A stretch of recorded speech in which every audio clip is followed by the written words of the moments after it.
Children of this century, welcome. I am Aspasia of Miletus. And look, I step before you today not as some dusty relic of the ancient past, but as a guide through your incredibly complex present. We're going to take a journey together through this explainer. Think of it as a sort of simulated TED Talk, where we'll directly address the deeply broken world you've inherited. Because, let's be honest, you didn't build the machines that are currently watching your every move. You didn't sign the corporate contracts that turned your magnificent oceans into literal plastic landfills. And you certainly didn't design the factory model schools that try to measure your boundless human worth in tiny little bubbles filled with graphite, right? And yet here you are. You're the ones who will inherit all of it: the code, the coastlines, the massive debt, and the dust. I am absolutely not here to offer you empty platitudes or tell you, hey, don't worry, everything's going to be just fine. No. I'm here enthusiastically to show you what it actually means to think for yourselves when the very people who are supposed to be guiding you are busy selling the ground right out from under your feet. So let's dive into this with a hard truth from my own time. I taught rhetoric in a city that called itself the birthplace of democracy while it owned slaves and silenced women. You see, I know something very, very intimate about living inside a civilization that tells beautiful, grand stories about itself while fundamentally betraying its own children. Your modern civilization boasts about having unprecedented connection, right? Yet it betrays your youth with relentless data harvesting, catastrophic pollution, and just suffocating testing cultures. You've essentially been handed the keys to a house that is currently on fire, and you're expected to just sit quietly at your desk and take a standardized test while the smoke billows in. The parallels between my time and yours are stunning, and frankly, they are incredibly urgent. Section 1. The Mess You Inherited. A Modern Catastrophe. Section 2. The New Silicon Sophists. The Modern Architects. To really understand your present, we actually have to look back at my past. Back in my Athens, we had these men called Sophists. They were clever men, trained to argue any side of any question for a pretty hefty fee, and they absolutely prized winning over the truth. They taught the sons of the wealthy how to win an argument, not how to find out what was actually true. And let me tell you, they were deeply dangerous.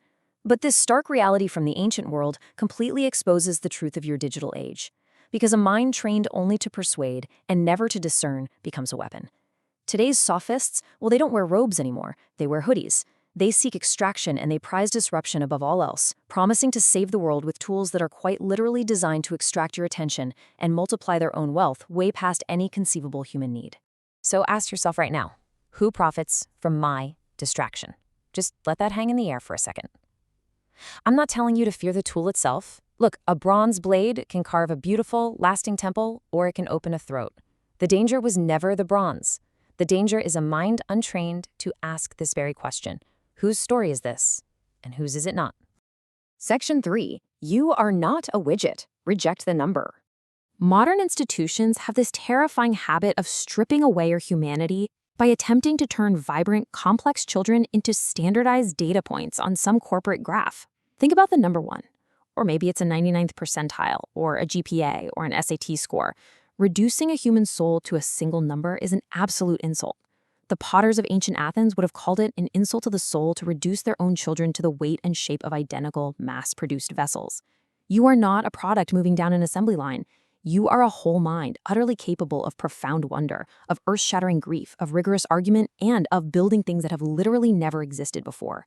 You are not being prepared for an assembly line age, so don't let them treat you like you are.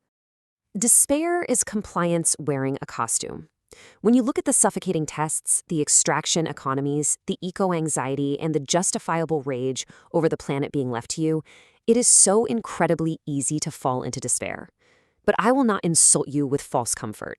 I have to warn you, despair is exactly what a system built on extraction wants from you.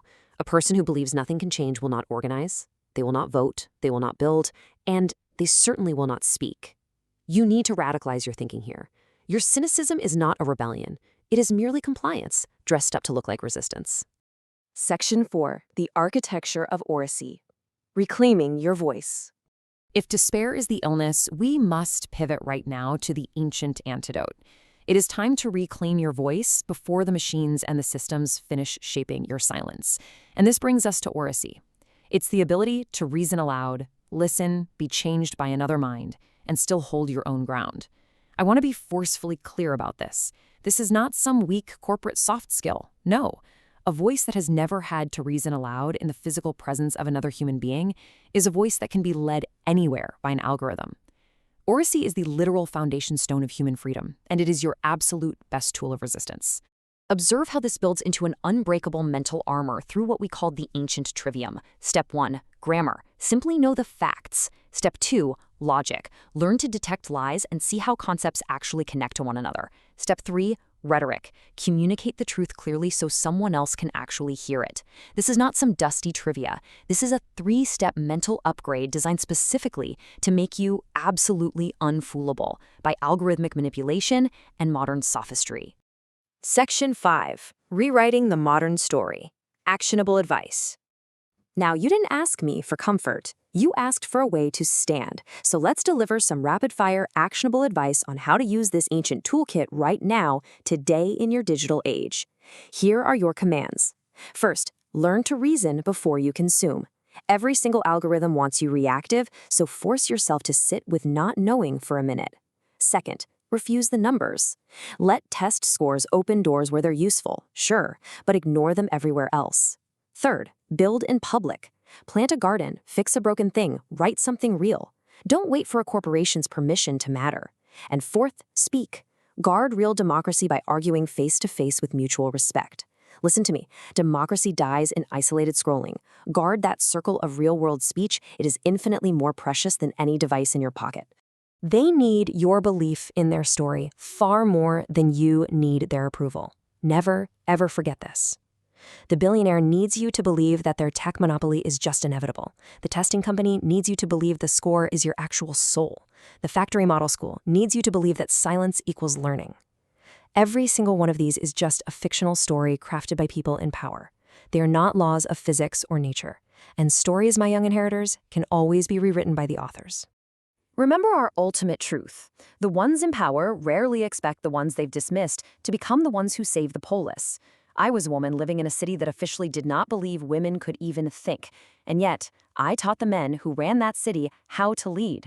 Today, they have dismissed your generation as mere consumers, as passive data points, as just too young to understand what is being done to your own planet. It is your profound, beautiful duty to prove your extractors catastrophically wrong. Not with despair, not with passive numbness, with your voice, go speak. But ask yourself this one final question. When the time comes to finally break the silence, what will be your first word?